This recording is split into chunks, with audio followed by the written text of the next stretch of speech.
you through the data, and I'm going to do it by going to the TAC analysis portal. So you can go to vis.tac.utexas.edu, or I could go to tap.tac.utexas.edu. I know it historically as the Viz portal, VIS. So it's sort of like muscle memory to me. But when you get there, so the way to submit a job is we're going to go to Frontera. That's just the machine of my choice. And you'll see sort of how busy they are. Lone Star 6 and Frontera, I think that you guys have allocations on both of those. And they're 93 and 95%. Whichever one gets you in the fastest it will be fine. So I'm going to start a Jupyter notebook. You can use whatever you want, and then I'm going to just charge it. You'll only have one project to be able to charge it to in the drop-down menu, and then the development queue. Let me explain a couple of things you're going to need to know here. Don't try to go to the normal queue, and don't try to go to the small queue or RTX. Your only choices to be able to get in are development, NVDIM, which I know is a weird name, but it's large memory nodes, and then RTX dev. And those are the GPU nodes specifically. Development or NVDIM is going to run much faster. So if you can't get into the development queue, if it's just taking forever, and you'll see what I mean here in just a minute, then go to the NVDIM queue.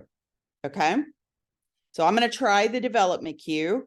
And then I don't mess with any of this down here. I do know that there are utilities here on the utilities tab to be able to use Python 3, for example, so that you don't, and link sort of your work and home. You probably won't need to do that, but I wanted to point that out if you needed it. So I don't mess with any of these guys because I'm going to run for 2 hours. When you're in the development queue, because it's interactive, you're going to run for 2 hours, and then it'll kick you out, which is fine. You could just resubmit another job. Oh, it actually cleared all my, I didn't realize it did that. So it cleared all my things, but let me go ahead and do this again and then submit. So it takes a minute, and you guys feel free to ask me any questions or slow me down if you need to understand something more. So it is submitting the job. May I ask if this is normally faster compared to just like working with tech? You won't be able to, you can't move the data. You'll have to work on this. You can, let me actually show you while this is submitting. You can go in, if you know how to SSH in, let me actually show you. So I'm on my local Mac right here. I can SSH frontera.tac.utexas.edu. It will prompt me for my password, and then it will prompt me for my token, and I use Duo for my token. So I'm going to put in my token code. And then you could do everything through a window of sorts. So I could go to where the data is, which is work 2, projects, UT projections, Safegraph data. Okay, let me actually give you, I always do this for any of the student things. Let me give you, while I'm going, sort of what I call lazy girl tips and tricks. So let me back up and delete all this. I am big. How many of you guys know how to work around in Linux? I have some experience using Linux. Yeah. So, okay. So I'm changing directory. Do you recognize CD, Yamante? Yeah, CD, LS, yeah, I remember all that. Okay. Yes. So I rely heavily on the tab key. So work 2, I will do a couple of letters, projects, UT, projections, and then I hit S and then hit tab. That's not enough. I hit tab. Right? And do you recognize LS? Yes, ma'am. Yeah, list. I mean, basic stuff, right? So PWD, present working directory, I am in the location where that mobility data is. Work to projects, UT projections, Safegraph data. Okay. Now let me go back to this window. So once you have a job that is running, then I can connect to that job. That window will come up and it says connect.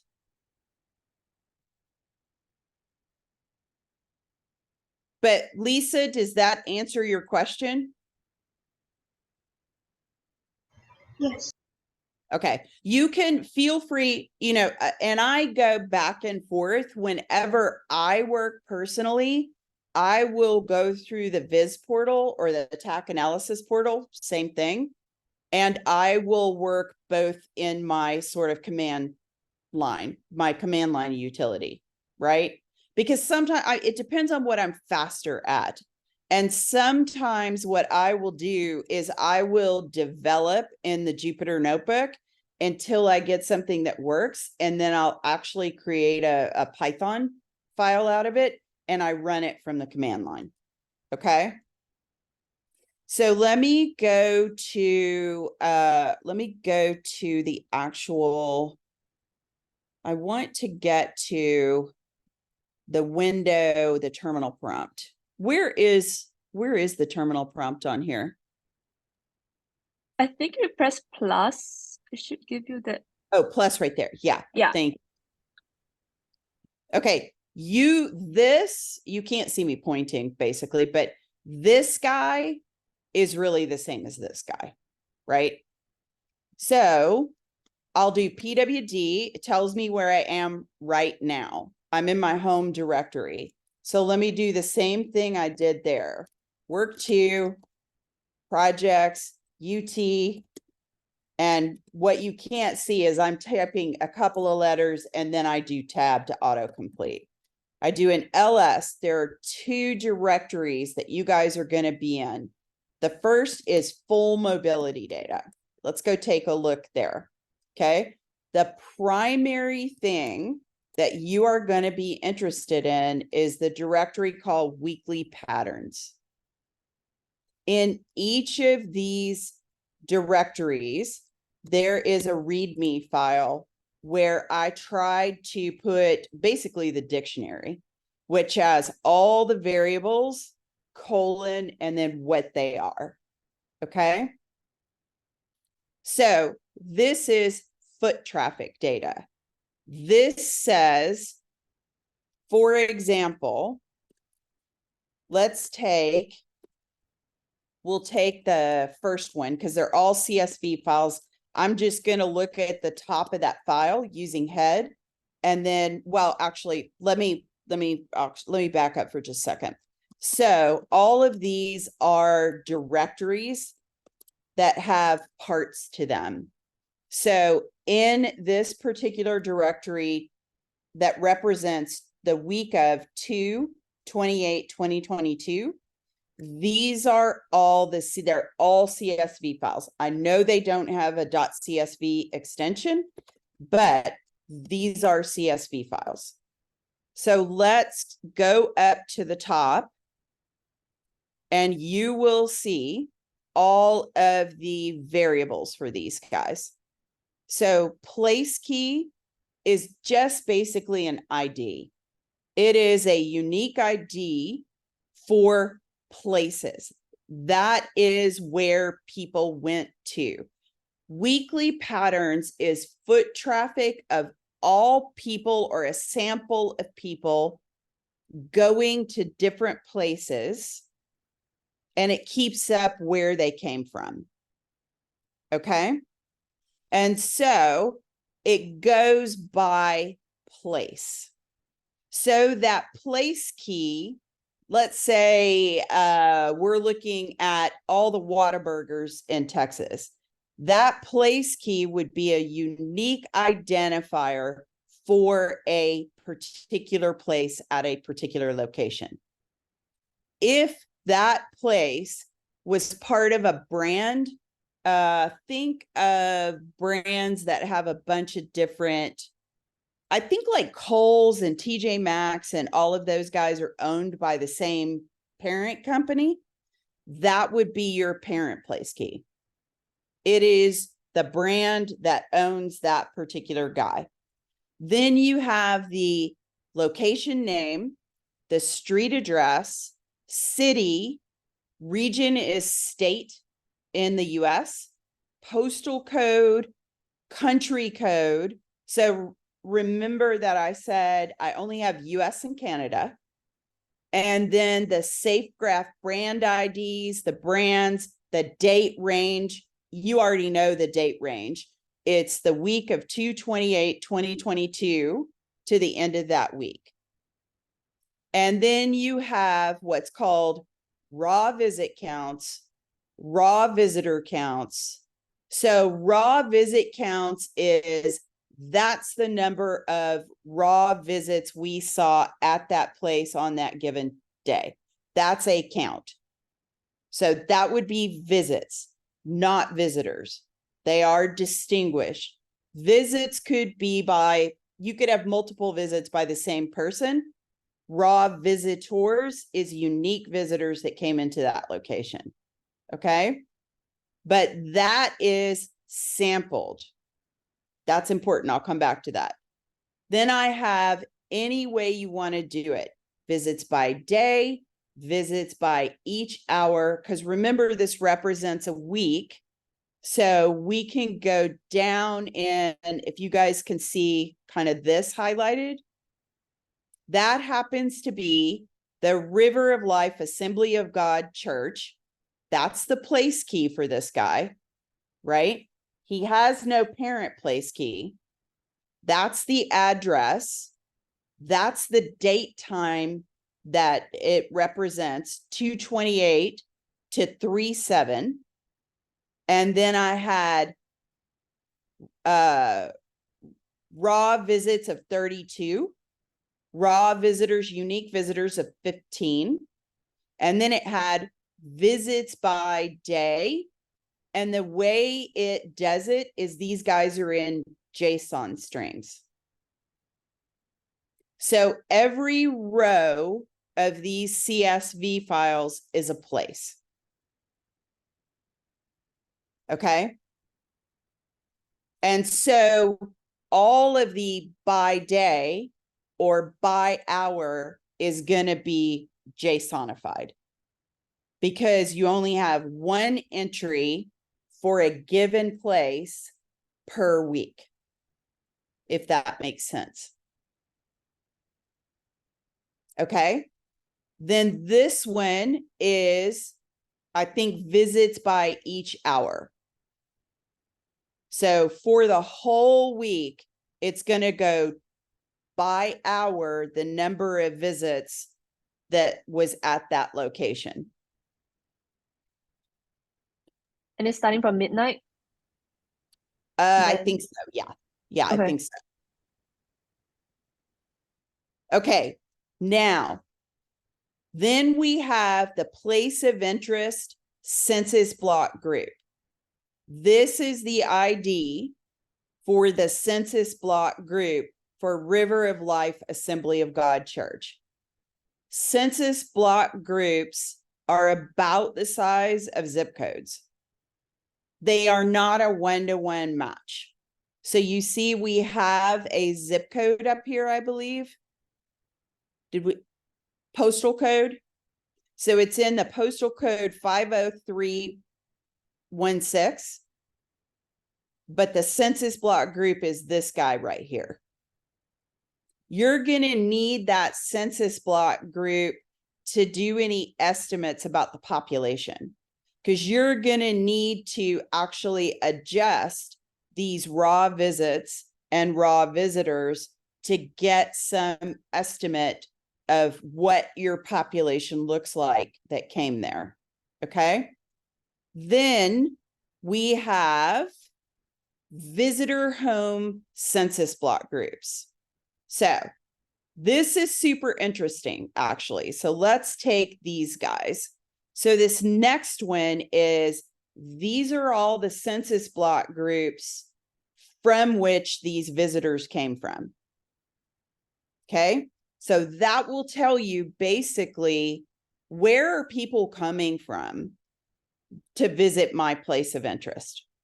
So in this case, you know that the census block group that the church is in is this guy right here, but this is where people are traveling from, and this is the number of people that are traveling from. Okay, so we had 4 from this first census block group and 4 from this one. And then the next one is visitor home aggregation, which is basically CBG visitor home aggregation is this guy right here, which is basically how many people basically in an aggregate, how many people consider that particular census block their home. So that's where they live, as opposed to the next one, which is daytime, and it tells you this is where they work. And that's most important. It's less important with respect to a church, but maybe if you were looking at restaurants, you want to know who's coming during lunchtime. And are they really coming from their place of work, or are they traveling from their place of home? Okay. And then after that, you are going to get their country of origin, which is this guy right here.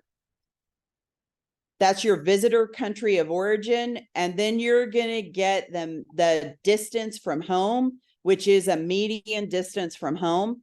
So, and then you're going to get median dwell time. How many minutes did people spend there? And you can also get it bucketed by dwell times. So I think you see less than 5 minutes, 5 to 10 minutes, 11 to 20 minutes, 21 to 60 minutes. You can really get it down by that time of day. There is also something called related same day brand. Let's say if I went to Kohl's, did I then go to TJ Maxx? So if you saw me at Kohl's, it will tell me how many people went to one of my other branded stores that also visited me that same day. And related same week brand, and then device type, which tells you iOS or Android. So you know kind of the makeup of the types of devices they were holding. Okay. Are there any questions on basic foot traffic data? Yeah.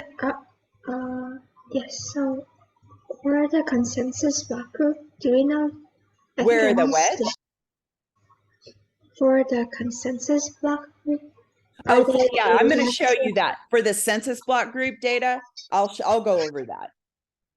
But just for foot traffic, just what's in these particular files, do you have any questions about these guys? Okay, so you're going to need to know, before I get to census block data, you're going to need to know a few other things.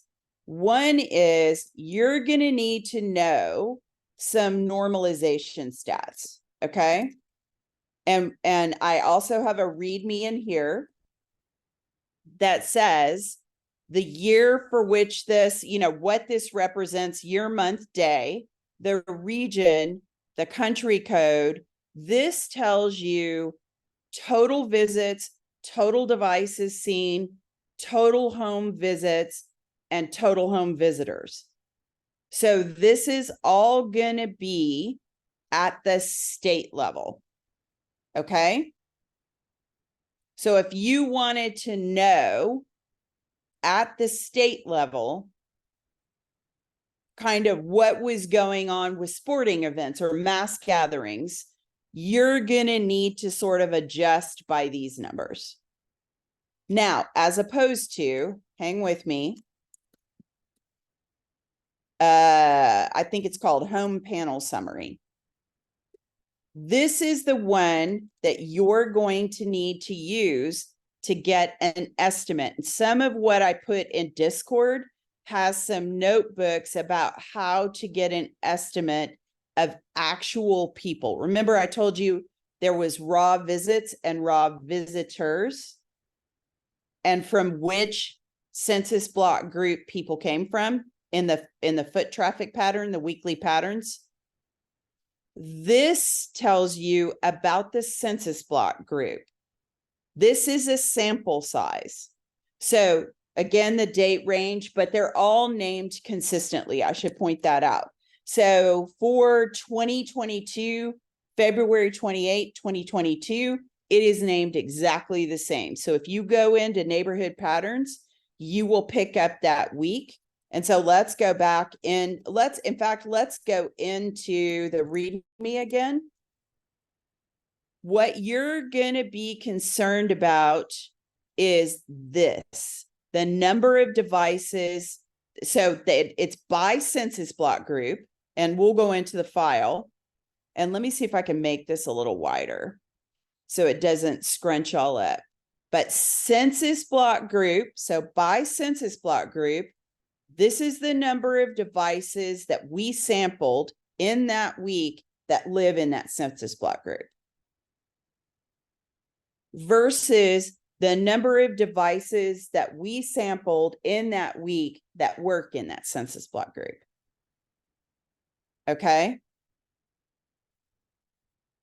Now, notice this only gives it to you during the day. So if you are looking at workers that work at night, you're going to have to do something different. Okay. So let's go take a look at, oh, whoops, sorry about that. Let's go take a look at a file. So let me actually do February 28th home panel summary. So it will give you the start date, the end date per row, start date, end date. These are all Canada. And the way I know they're Canada is they have CA in it. All of their census block groups start with CA. So the first thing I'd probably do is if I'm only looking at the US, I would subset down to the US. So in this line, this is the state of Alaska. In the US, this is census block 02, blah, blah, blah. This tells me I had for that week, our sample size is 97 people who live in that census block group. And we sampled 157 people that work in that census block group. Okay. So you're going to have to use these two numbers in addition to the population in that census block group to get an estimate of what you would consider true visits to a given place. Okay. So a couple of other things. Core places, and let me just actually say, to know which core places to use, you're going to have to look at the release metadata. So let's go into the week, because I've named them all consistently. It says for that week, for 2/28/2022, I'm going to use the core places file that's February 2022. It had this many total places of interest, this many branded total places of interest. Okay, so let's go out and go to core places. So I know I'm going to use the one that's February 2022. And this is a little like the files I just showed you, which is, these are CSV files. They don't have the CSV suffix. So now what this tells you is a little bit more about that particular place. So it tells me, if you want to have a little bit more fidelity, it tells me what the location name is. Ignore the Safegraph brand ID. I don't think you're going to use that, but it has the place key. So it has that unique identifier. Then it has the NAICS code, which is important. So for example, Yamante, if you wanted to do only sporting events, they'll have a particular federally designated NAICS code. And I put the link to all the NAICS codes in the Discord. So you could take out that code and only look at those if you wanted to. It has latitude, longitude. I don't know that you're going to use that. You might. It has the street address, country, region, postal code, which country code it is, phone number, open hours, all kinds of information about it. Okay. The only reason you might want to go into core places, again, is if you wanted to whittle it down to a particular type of place. If I wanted to look at mass gatherings in sporting venues, or I wanted to look at mass gatherings in parks, or I wanted to look at mass gatherings, these would mostly be planned mass gatherings. Informal mass gatherings, you might have to put together. So for example, protests that go in a downtown area, you might have to look for several places of interest, or you might have to look in a particular area. So for example, if I wanted to find any mass gatherings that might be informal in nature that were protests, and I happen to know they were in the downtown area in the city of Austin, then what I would probably do is I would narrow down by zip codes, because those are more familiar to me. And I would go extract out all the core places that resided in that zip code, and I would use those to determine my weekly foot traffic pattern for any mass gatherings, if that makes sense. Okay, so now this is all of the information that you might want to know. Let me show you one other thing, although it's pretty spotty. We do have geometry data. So for example, if I have indoor places, even parks, and I wanted to get some idea of how many people, you know, whether they were 6 feet apart, I have geometry data for some of these places. So it would give you an idea of density, so to speak. But this doesn't exist for every place. So you may have to see kind of what that sampling looks like. Now, let's go over to the census data. So in the open census data,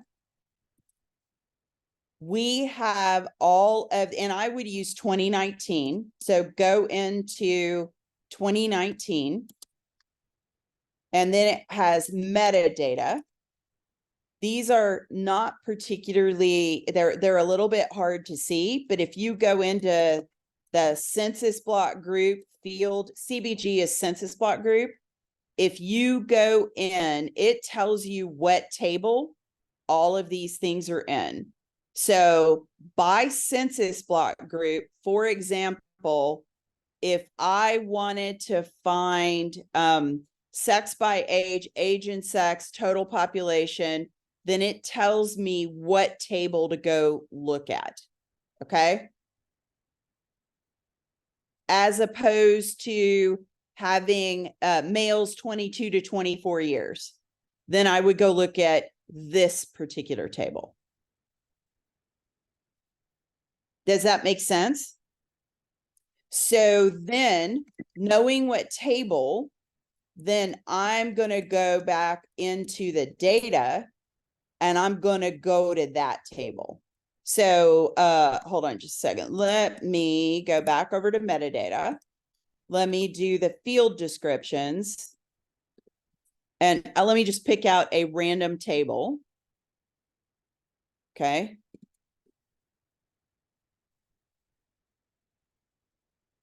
I'll go to data. And what I would do, because I'm lazy, is I would grep that table name. I'm going to make it not case sensitive. I'll grep that table name in the CSV files because they're basically flat text.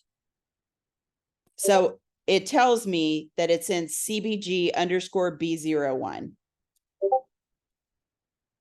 Was there a question? Okay.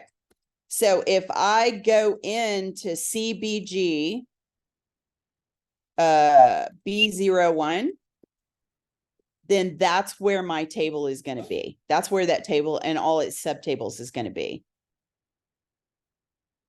And then that's where you're going to find out the actual values. So in order to buy census block group, so once you know a single census block group or a group of census block groups you want to know specific information about, you could either go into field descriptions. If you go into CBG FIPS codes are postal codes. So for example, Alaska is 01001, and that's for Otago County. And that's you don't need to know the class of code. It's not important, but it'll give you the FIPS code for the state and county. It's not zip code. I misspoke. This is the state code. This is the county code for that state. So Otago County in Alaska is 001, or it might be designated as 01001. Okay. And then I can get geographic data as well. So you can get some idea of how big it is, how big the land is, the area of the land, area of water, and then again, latitude, longitude. I suspect primarily you're going to be looking at the CBG field descriptions, particularly if you want some idea of who went there. You can get age group, you can get the total population. So for just the census block group, let's go. Yeah. So what you're going to have to do is figure out what information you want. And let me show you, like, it's very detailed. So you can get, median age, you can get very, very, very detailed. And this metadata table is what will give it to you. Okay. It'll give you all kinds of breakdowns. You just have to figure out what it is you're interested in, then get the table numbers, and you're going to go back over to the data and take a look and see where it is. Okay. Lisa, did that answer your question? Yes. Okay. Now, if by chance you wanted to display that, then I think what you can go into is the geometry. And it will give you, this is the directory that has the shape files that you can display on maps.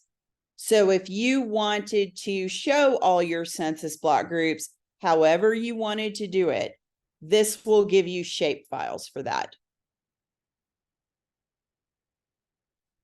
Okay. So for your census data, again, I would use 2019. You could potentially, if you wanted to, use 2018 for 2018, 2019 for 2019, and anything forward. Okay. here's the deal. Populations don't change that drastically.